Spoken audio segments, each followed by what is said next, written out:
Good morning. जेके news network के morning bulletin में आप सभी का स्वागत है। राज्य में स्वास्थ्य सुरक्षा सप्ताह की अवधि बढ़ाने या लॉकडाउन के नए स्वरूप पर आज फैसला हो सकता है। वर्तमान में लागू स्वास्थ्य सुरक्षा सप्ताह की अवधि 6 मई की सुबह 6 बजे तक ही निर्धारित है, लेकिन कोविड-19 संक्रमण की रफ्तार को देखते हुए इसे बढ़ाए जाने की पूरी संभावना है। हालांकि 4 मई की शाम मुख्यमंत्री की अध्यक्षता में होने वाली आपदा प्रबंधन प्राधिकार की बैठक का समय निर्धारित नहीं किया गया था, लेकिन सूत्र बताते हैं कि मुख्यमंत्री बुधवार को कभी भी बैठक कर सकते हैं। पिछले 12 दिनों से चल रहे सेमी लॉकडाउन या स्वास्थ्य सुरक्षा सप्ताह के बावजूद राज्य में कोविड-19 संक्रमण पर काबू नहीं पाया जा सकता है। ऐसे में एक बार फिर इसकी अवधि विस्तार लगभग तय है। मुख्यमंत्री हेमंत सोरेन ने सभी विभागों के सचिवों के साथ बैठक कर कोविड-19 संक्रमण काल में किए जा रहे कार्यों की समीक्षा की है। उन्होंने विभागों की नीतियों, योजनाओं और कार्य योजनाओं को वर्तमान परिस्थिति से जोड़कर तैयार करने की जरूरत बताई है। कहा है कि लोग बड़ी संख्या में संक्रमित हो रहे हैं। शहरों के बारे में तो जानकारी सरकार को मिल जाती है, लेकिन गांव में संक्रमितों का आंकड़ा उपलब्ध नहीं हो पा रहा है। नतीजा, गांव में भी संक्रमण तेजी से फैल रहा है।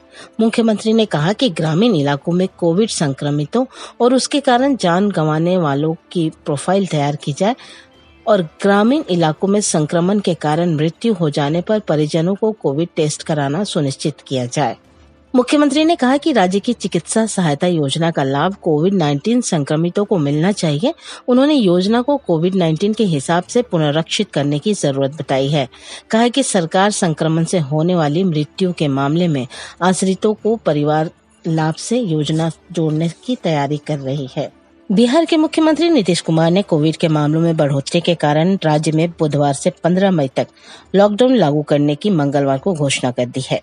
गृह विभाग द्वारा जारी आदेश में कहा गया है कि 5 से 15 मई तक सभी तरह के शिक्षण प्रशिक्षण संस्थान बंद रहेंगे। सभी सरकारी व निजी दफ्तर भी बंद रहेंगे। केवल स्वास्थ्य, बैंकिंग व अन्य आवश्यक सेवाओं से जुड़े संस्थान खुले रहेंगे। किराना दुकानें, फल, सब्जी, मांस मछली, पीडीएस दुकानें सुबह 7 से 11 बजे तक खुल सकेंगी। सार्वजनिक जगहों और रास्तों पर पैदल सहित गैर जरूरी आवाजाही पूरी तरह से बंद रहेगी।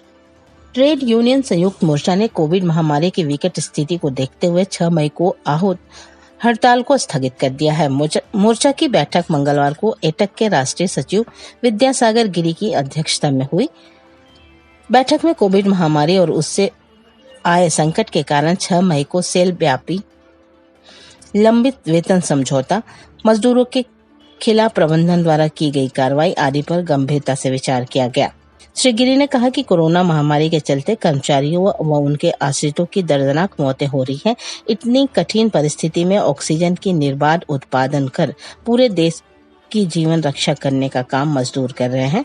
ऐसे में ट्रेड यूनियन संयुक्त मोर्चा ने 6 मई को प्रस्तावित हड़ताल को फिलहाल स्थगित करने का फैसला किया है। राज्य में कोरोना संक्रमितों के स्वस्थ होने के मामले में धनबाद का स्थान सबसे ऊपर है, वहीं रांची 8वें नंबर पर है। स्वास्थ्य विभाग के आंकड़ों के अनुसार धनबाद में अभी तक 12,164 लोग कोरोना से संक्रमित हुए हैं। इनमें 10,250 संक्रमित स्वस्थ होकर घर चले गए हैं, यानी कि 84.3% लोग स्वस्थ हुए हैं। झारखंड के सारे निजी अस्पतालों में कोविड-19 का टीकाकरण बंद है। 1 मई से ही इसे बंद कर दिया गया है। केवल सरकारी अस्पतालों में ही 45 वर्ष से अधिक आयु के लोगों अथवा फ्रंटलाइन व हेल्थ वर्कर का ही टीकाकरण हो रहा है। निजी अस्पताल में वैक्सीन के जितने भी स्टॉक थे उसे 1 मई को ही राज्य सरकार ने मंगा लिया है। उन्होंने कहा है कि नई गाइडलाइन आने पर निजी अस्पतालों में टीकाकरण आरंभ हो सकेगा। निजी अस्पतालों में लोग 250 रुपए भुगतान कर टीका ले लेते थे। मुख्यमंत्री हेमंत सोरेन ने मंगलवार को अपने आवासीय कार्यालय से रांची में अस्पतालों को ऑक्सीजन की आपूर्ति सुनिश्चित कराने के लिए शुरू किए गए संजीवनी वाहन को झंडा दिखाकर रवाना किया। उन्होंने कहा कि तेजी से बढ़ रही कोविड-19 संक्रमण की दूसरी लहर के दौरान अस्पतालों में ऑक्सीजन युक्त बेडों की मांग बढ़ रही है। संक्रमितों को ऑक्सीजन की कमी नहीं होने की दिशा में सरकार प्रयास कर रही है। पहले चरण में रांची जिले के अस्पतालों को ऑक्सीजन की उपलब्धता सुनिश्चित करने के बाद संजीवनी वाहन धनबाद और जमशेदपुर में भी शुरू किया जाएगा। वित्त एवं खाद्य आपूर्ति मंत्री डॉक्टर रामेश्वर उरांव ने कोरोना संक्रमण के फैलाव से उत्पन्न स्थिति से निपटने के लिए मंगलवार को गुमला में जिले के वरीय प्रशासनिक अधिकारियों के साथ समीक्षा बैठक की। डॉक्टर उरांव ने कहा कि अस्पतालों की व्यवस्था को भी धीरे धीरे सुदृढ़ करने का प्रयास किया जा रहा है। मेडिकल कॉलेजों में पढ़ने वाले तृतीय व अंतिम वर्ष के छात्रों से भी सहयोग लिया जा सकता है और फ्रंटलाइन वर्कर्स की तरह मीडिया व कर्मियों के लिए निःशुल्क टीकाकरण की व्यवस्था की जाएगी। सरकार 18 से 45 वर्ष के युवाओं के लिए भी निःशुल्क टीका देने की व्यवस्था की जा रही है। उन्होंने कहा कि पत्रकार भी फ्रंटलाइन वर्कर हैं और उन्हें भी कोरोना वॉरियर्स की सुविधा दिलाने के लिए पहल करेंगे। झारखंड में कोरोना मरीजों को प्राणवायु मिलता रहे, इसके लिए राज्य सरकार ने ऑक्सीजन टास्क फोर्स का गठन किया है। नियमित रूप से राज्य के सभी अस्पतालों में ऑक्सीजन की उपलब्धता सुनिश्चित हो, इसके लिए टास्क फोर्स के सदस्य मॉनिटरिंग करते हैं। नेपाल हाउस में स्थित उद्योग निदेशालय से ऑक्सीजन टास्क फोर्स का संचालन होता है और इसकी मॉनिटरिंग उद्योग निदेशक जितेंद्र सिंह के अलावा 2020 बैच के 3 IAS अधिकारी और 30 राज्य प्रशासनिक सेवा के अधिकारी करते हैं। रांची में 2 दिनों के बाद पॉजिटिव केस फिर बढ़ गए हैं। मंगलवार को फिर 1165 नए पॉजिटिव केस मिले हैं। वहीं केवल राजधानी में 33 लोगों की मौत हो गई है। पूरे राज्य में मंगलवार को 132 लोगों के मरने की खबर है, जबकि सोमवार की तुलना में पूरे राज्य में मामले घटे हैं। मंगलवार को कुल 5,974 नए मामले प्रकाश में आए थे।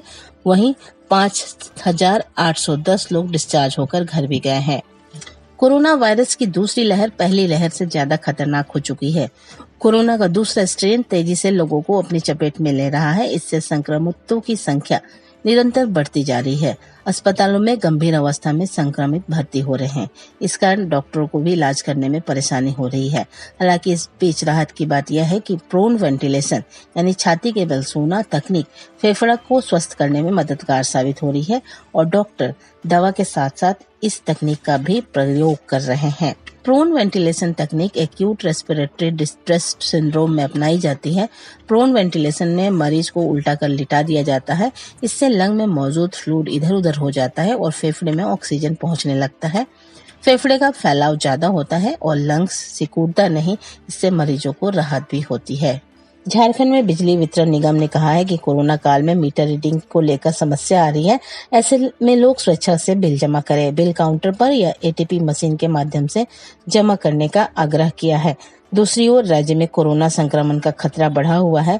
सरकार लोगों को बाहर निकलने से मना कर रही है। ऐसे में लोग बिजली बिल कैसे जमा करें? दूसरी ओर बिजली वितरण निगम की ऑनलाइन व्यवस्था ऐसी नहीं है कि लोग स्वेच्छा से जितना मन हो उतनी राशि जमा कर सके। बिजली बिल जमा नहीं किया तो वितरण निगम इस पर लेट फाइन या ब्याज जोड़ देता है। लोगों के सामने परेशानी ये है कि एक तो बिल नहीं मिल रहा, दूसरी ओर वितरण निगम बिल जमा करने का आग्रह कर रहा है। कोरोना संक्रमण के कारण राजधानी के कई निजी स्कूलों में गर्मी छुट्टी की घोषणा कर दी गई है। वहीं इस बाबत पूछे जाने पर राजधानी के विभिन्न स्कूलों के प्राचार्य ने कहा है कि कई शिक्षक व विद्यार्थी भी कोरोना संक्रमित हो गए हैं। इस कारण ऑनलाइन कक्षाएं प्रभावित हो रही है। इस कारण पूर्व निर्धारित तिथि से पहले गर्मी छुट्टी का निर्णय लिया गया है। कोरोना संक्रमण से बचाव के लिए यूरोप और अमेरिका में बच्चों के टीकाकरण की पहल शुरू हो गई है। जर्मनी की दवा कंपनी बायोएनटेक ने कहा है कि वह यूरोप में 12 से 15 साल के बच्चों के लिए जून में कोरोना की वैक्सीन लॉन्च करेगी। कंपनी की वैक्सीन का यूरोपीय संघ ने आकलन शुरू किया है। वहीं अमेरिका की खाद्य एवं दवा प्रशासन द्वारा 12 से 15 साल की उम्र के बच्चों के लिए फाइजर की वैक्सीन को जल्द मंजूरी दिए जाने की उम्मीद है। FDA ने इस कदम को बच्चों के लिए सुरक्षा के उत्सुक माता पिता ने एक स्वागत योग्य कदम बताया है। बायो बबल में कोविड-19 के कई मामले पाए जाने के कारण पिछले लगभग 1 महीने से सुचारू रूप से चल रहे IPL को मंगलवार को अनिश्चितकालीन के लिए स्थगित कर दिया गया। लीग के चेयरमैन ब्रिजेश पटेल ने कहा कि टूर्नामेंट को अनिश्चितकालीन के लिए निलंबित कर दिया गया है। हम अगले उपलब्ध समय में इस प्रतियोगिता का आयोजन करने की कोशिश करेंगे, लेकिन इस महीने ऐसी संभावना नहीं है। हालांकि यह सितंबर में हो सकता है। इस साल भारत में होने वाला T20 विश्व कप UAE में आयोजित किया जा सकता है, क्योंकि भारतीय क्रिकेट बोर्ड को लगता है कि कोई भी टीम इस समय यहां आने में सहज महसूस नहीं करेगी। इस बारे में अंतिम फैसला 1 महीने में कर दिया जाएगा, लेकिन पता चला है कि बायो बबल में कोविड-19 के कुछ मामले पाए जाने के कारण इंडियन प्रीमियर लीग स्थगित किए जाने के बाद BCCI भी अक्टूबर-नवंबर में होने वाले 16 टीमों के टूर्नामेंट को आयोजित करने से कतरा रहा है। सूत्रों के अनुसार बीसीसीआई के अधिकारियों की हाल में केंद्र सरकार के कुछ शीर्ष अधिकारियों से चर्चा हुई है तथा टूर्नामेंट को यूएई में आयोजित करने पर काफी हद तक सहमति बनी है। यह टूर्नामेंट 9 स्थानों पर खेला जाना है, जिसकी घोषणा अभी नहीं हुई है। भारत के इस महीने स्पेन और जर्मनी के खिलाफ उन्हीं की सरजमी पे होने वाले FIH प्रो लीग मैचों को इस एशियाई देश में बढ़ते कोविड-19 के मामलों के कारण अंतर्राष्ट्रीय यात्रा में पाबंदियों के बाद स्थगित कर दिया गया है। हॉकी की वैश्विक संचालन संस्था अंतर्राष्ट्रीय हॉकी महासंघ ने मंगलवार को यह जानकारी दी। भारतीय पुरुष हॉकी टीम को 15 और 16 मई को स्पेन जबकि 23 और 24 मई को जर्मनी के खिलाफ 2 चरणों के मुकाबले खेलने थे। अब FIH hockey India, Germany, Spain और ग्रेट ब्रिटेन के राष्ट्रीय हॉकी संघ इन मैचों को किसी और तारीख पर कराने का विचार कर रहे हैं। भारत के प्रधानमंत्री नरेंद्र मोदी और ब्रिटेन के प्रधानमंत्री बोरिस जॉनसन के बीच वर्चुअल शिखर सम्मेलन से पहले ब्रिटिश सरकार ने मंगलवार को भारत के साथ 1 अरब पाउंड के निवेश समझौते को अंतिम रूप दिया, जिससे 65,000 से अधिक नौकरियां तैयार होंगी। ब्रिटेन के प्रधानमंत्री कार्यालय ने सोमवार शाम को इन निवेश की पुष्टि की, जो उन्नत व्यापार साझेदारी का हिस्सा है, जिस पर दोनों नेता औपचारिक रूप से अपनी वार्ता के दौरान हस्ताक्षर करेंगे। राजधानी का मौसम पिछले 3 दिनों से दोपहर बाद ही करवट ले रहा है। मंगलवार की शाम 5 बजे के आसपास गरज के साथ तेज हवा चली। वहीं मेन रोड सहित रांची के कुछ इलाकों में झमाझम बारिश हुई, जिससे मौसम सुहाना हो गया। मौसम केंद्र के वरीय वैज्ञानिक अभिषेक आनंद के अनुसार अगले 5 दिनों तक राज्य के कई हिस्से में हल्की व मध्यम दर्जे की बारिश हो सकती है। 7 मई को कहीं कहीं 40 से 50 किलोमीटर घंटे की रफ्तार से हवा भी चल सकती है। ऐसा 2 कारणों से हो रहा है। एक तो पश्चिमी विक्षोभ का असर दक्षिणी और मध्य झारखंड में दिख रहा है। दूसरा, पश्चिमी यूपी में एक सर्कुलेशन बना हुआ है। इसका असर झारखंड के मैदानी इलाकों में दिख रहा है। अगले 1 हफ्ता तक अधिकतम तापमान में कोई बदलाव नहीं होगी और मौसम ऐसे ही सुहाना बना रहेगा। अभी के लिए मॉर्निंग न्यूज में इतना ही। आप बने रहे जेके न्यूज नेटवर्क के साथ, लेकिन जेके न्यूज नेटवर्क आपसे अपील करता है कि कोरोना के केसेस हर दिन बढ़ रहे हैं। इसमें आपका और हमारा सहयोग होना जरूरी है। बेवजह घरों से बाहर ना निकलें, अपने सैनिटाइजेशन का ख्याल रखें और अभी के वक्त सबसे जरूरी है मास्क लगाना। मास्क जरूर लगाएं, 2 गज की दूरी जरूर अपनाएं ताकि कोरोना की चेन को हम मिलकर तोड़ सकें।